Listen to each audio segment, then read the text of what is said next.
કરીએ તો ખેડાના હેરંજમાં ચોંકાવનારો કિસ્સો સામે આવ્યો છે। બોગસ લગ્ન નોંધણીએ એક યુવતીનું જીવન બરબાદ કરી દીધું।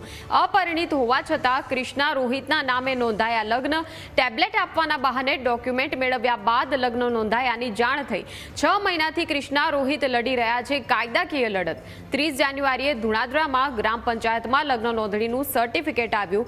એસપીજીએ આ મામલે તપાસની માંગ કરી જવાબદારો સામે પગલાં ભરવાની માંગ કરી છે।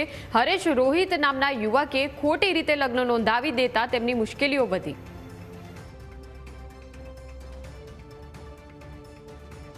લગ્ન એ ભારતીય સંસ્કૃતિમાં સૌથી પવિત્ર સંબંધ માનવામાં આવે છે અને આપણે ત્યાં સૌથી પવિત્ર સંસ્કાર હોય તો તે લગ્ન છે। લગ્ન જીવન એ પવિત્ર સંસ્કાર હોવાની સાથે સાથે હિન્દુ મેરેજ એક્ટમાં લગ્ન નોંધણીના કેટલાક નિયમો છે, પણ થોડા પૈસાની લાલચમાં કેટલાક લોકો આ જે નિયમો છે તેને ગોળીને પી જઈ અને ખોટી રીતે બોગસ લગ્ન નોંધતા હોય છે। આ પ્રકારના કિસ્સાઓ પંચમહાલ જિલ્લામાં એસપીજીની ટીમ દ્વારા બહાર લાવવામાં આવ્યા છે। આવો જ એક કિસ્સો વધુ એક કિસ્સો એસપીજીની ટીમ દ્વારા બહાર લાવવામાં આવ્યો છે। ખેડા જિલ્લામાં હેરંજ ગામની એક યુવતી છે, કૃષ્ણા નામની આ યુવતી છે। આ યુવતીના લગ્ન નોંધાઈ ગયા અને નોંધાયા બાદ 6 મહિના પછી યુવતીને ખબર પડી કે મારા લગ્ન થઈ ગયા છે। આ યુવતીના ગામમાં જ રહેતો હરીશ નામનો એક યુવક કે જે યુવતીને ટેબ્લેટ અપાવવાનું કહી અને પોતાની સાથે લઈ ગયો હતો, ત્યાં તેના ડોક્યુમેન્ટ લેવામાં આવ્યા। યુવતીને ખબર જ નથી કે તેનું સોગંદનામું ક્યારે થયું, ક્યાં લગ્ન થયા। 6 મહિના પછી હરીશે કૃષ્ણા નામની આ યુવતીને કહ્યું કે આપણા લગ્ન થઈ ગયા છે। ધુરાંદ્રા કરીને જે ગામ છે, આ ગામ પંચાયતમાં લગ્ન નોંધવામાં આવ્યા છે। 30 જાન્યુઆરી 2025ના રોજ આ લગ્ન નોંધાયા છે। આ યુવતી સાથે આપણે વાત કરીએ। કૃષ્ણા, કેવી રીતે તમારા બોગસ લગ્ન થયા છે? જ્યારે હું કોમ્પ્યુટર ક્લાસીસમાં જતી હતી ત્યારે મને ટેબ્લેટ અપાવીશ એવું કહીને આણંદ લઈ ગયા હતા અને ત્યાં મને સહીઓ કરાવી અને પછી 6 મહિના પછી મને એવું કહેવામાં આવ્યું કે આપણા લગ્ન થઈ ગયા છે કે, અને મને મેરેજ સર્ટી બતાવ્યું તો કે તારે મારી પાસે આવવું જ પડશે એમ કહીને મને વારંવાર ફોર્સ કરતા હતા અને દબાણ આપતા હતા કે તારે મારી પાસે આવવું જ પડશે કે નહીંતર હું આ બધાને જાણ કરી દઈશ અને તારો જે એકનો એક ભાઈ છે એને પણ મારા જે સાગરીતો છે એના દ્વારા મરાઈ નાખીશ। તમે ક્યારે લગ્ન કરવા ગયા છો? ક્યારે કોઈ જગ્યાએ મંદિરમાં ફેરા ફર્યા હોય, દસ્તાવેજ નોટરી કર્યા હોય કે ગ્રામ પંચાયતમાં ગયા હોય, આવું ક્યારે બન્યું છે ખરું? ના, હું ક્યાંય પણ ગઈ નથી। જે ધુણાદરા સર્ટિફિકેટમાં બતાવ્યું છે ગ્રામ પંચાયતનું ત્યાં પણ હું ક્યાંય ગઈ નથી। જે મંદિર બતાવવામાં આવ્યું છે ત્યાં પણ હું ક્યાંય નથી ગઈ।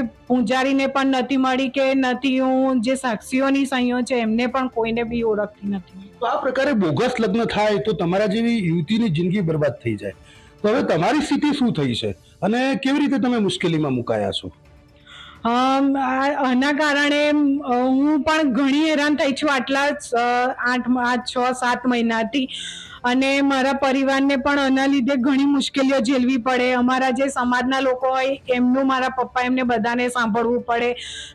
મારાથી નાના જે મારા ભાઈ બહેનો છે એમને ઘણી તકલીફ પડી છે અને અત્યારેથી આ 6-7 મહિનાથી હું મારા ઘરે નથી જઈ શકી। ઘણી તકલીફો અત્યાર સુધી અમારે વેઠવી પડી છે આના લીધે। જે રીતે આ બોગસ લગ્ન થઈ રહ્યા છે, સરકાર પણ હવે કાયદામાં બદલાવ લાવવા ટૂંક સમયમાં જઈ રહી છે। શું કહેશો તમે? સરકારને શું વિનંતી કરશો કે આ પ્રકારે થોડા પૈસાની લાલચમાં કોઈની જિંદગી બરબાદ કરી દેવી? આ તલાટી જે પ્રકારે તમે કહો છો કે હું ગઈ જ નથી, કોઈ દસ્તાવેજ કર્યો નથી, તો નોટરી પણ તમારા કહેવા પ્રમાણે ખોટું થયું હશે, તો આખા બોગસ લગ્ન આના કારણે તમારા જેવી કેટલી યુવતીઓની જિંદગી બરબાદ આ પ્રકારે જો ચાલતું હોય તો થઈ હશે? આ જે નિયમો થોડા પૈસાના લીધે આ જે બધું કામ થઈ રહ્યું છે એના લીધે મારા જેવી ઘણી બધી એવી છોકરીઓ હશે જેની જિંદગી બરબાદ થઈ હશે, એમના પરિવારોને પણ ઘણું ભોગવવું પડ્યું હશે।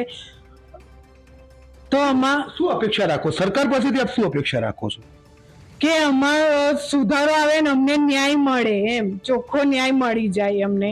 હાલ તમારા લગ્ન તમે કરવા ગયા જ નથી છતાં પણ તમે પરણિત છો જો આ સર્ટી પ્રમાણે? હા, એવું જ છે। આ સર્ટી પ્રમાણે તો હું અત્યારે મેં મેરેજ કર્યું નથી છતાં પણ હું પરણિત ગણાવ। લાલજીભાઈ પણ છે। લાલજીભાઈ, આપણે આ પ્રકારના અનેક કિસ્સાઓ બહાર લાવ્યા છીએ। આ એક યુવતી છે, જો આ યુવતીની જો આ પ્રકારે લગ્ન થતા હોય તો જે લગ્ન કરવા ગઈ જ નથી છતાં પરણિત બની ગઈ, શું કહી શકાય આને? પહેલાં તો બેન બહુ મજબૂત કહેવાય કે આજે મીડિયા સમક્ષ સામે આવ્યા છે. એટલે પહેલાં તો બેનને હું અભિનંદન આપું કે તમે મીડિયા આગળ આવીને તમારી જે દુખિયારી જે વાતો હતી એ તમે આજે બધા વચ્ચે લાવ્યા છો. તો હું સરકારશ્રીને પણ કહેવા માગું છું કે આવી તો ગુજરાતમાં કેટલી દીકરીઓ હશે કે જેમને કોઈ પણ કાગળ ઉપર ખાલી ગાડીમાં બેસાડીને અને સહીઓ કરવામાં આવી છે. એવી કેટલી બધી દીકરીઓ છે. તો એમની હજારો દીકરીઓની આજે ભવિષ્ય અંધારામાં જતું રહ્યું છે. અને સરકારને પણ વિનંતી કરું છું કે છેલ્લા ઘણા બધા કલાકથી તમે કહો છો કે ભાઈ કાયદામાં સુધારો આવશે, તો હજી કેબિનેટ મિટિંગની અંદર પણ ઠરાવ લેવામાં આવ્યો નથી. એટલે જો ખાલી લોલીપોપ આપવાનો હોય તો ના આપતા મહેરબાની કરીને. કારણ કે આ જે લડાઈ છે એ દીકરીઓ તમે જોઈ શકો, આવી કેટલી બધી દીકરીઓની લડાઈ છે, મા બાપની લડાઈ છે. અને આવનારા સમયમાં મેં ગઈ વખતે કહ્યું હતું મીડિયાની સમક્ષ કે આવા તો અમે એસપીજીની અમારી ટીમ દ્વારા કેટલાય લગ્નો હશે જે ખોટા થયેલા હશે, એમાં જે પણ થોડા ઘણા તલાટીઓ છે, જે ગોળ મહારાજ હશે કે જે વકીલો છે, એમને અમે છોડવાના નથી અને કાયદેસર જેલમાં જશે એવું આયોજન અમે કરી દીધું છે. એટલે મહેરબાની કરીને સરકારને પણ કહું છું ને આ બધા લોકોને કહું છું કે વહેલામાં વહેલી તકે ચેતી જજો, નકર તમારા બધાને 100% જેલમાં જવાનું છે જેને પણ ખોટું કર્યું છે. એ યુવતીના મોટા પિતા પણ છે. તમારી આ જે ભત્રીજી થાય છે આ દીકરી, તો કેવી રીતે એના બોગસ લગ્ન થયા? હવે આ દીકરીના લગ્ન કરવા નથી ગઈ છતાં પણ બની ગઈ, કાયદાકીય ચુંગાલમાં ફસાઈ ગઈ છે એક સર્ટીના કારણે. એનું જીવન કેવી રીતે બરબાદ થયું? શું કહેશો તમે સરકારને? હવે હું તો એવું કહેવા માંગુ કે ભણાયેલી ગણેલી છોકરીઓ ને આજે આ રીતે ફસાવે છે અને અંધારામાં રાખીને ગમે એવી લાલચ આપી અને એનો લાભ ઉઠાવી અને આજે બોગસ કાગળિયા બનાવી અને સર્ટી બનાવીને એ લોકો ફસાવે છે. તો હું સરકારને એવા કહેવા માંગુ છું કે આપ સાહેબ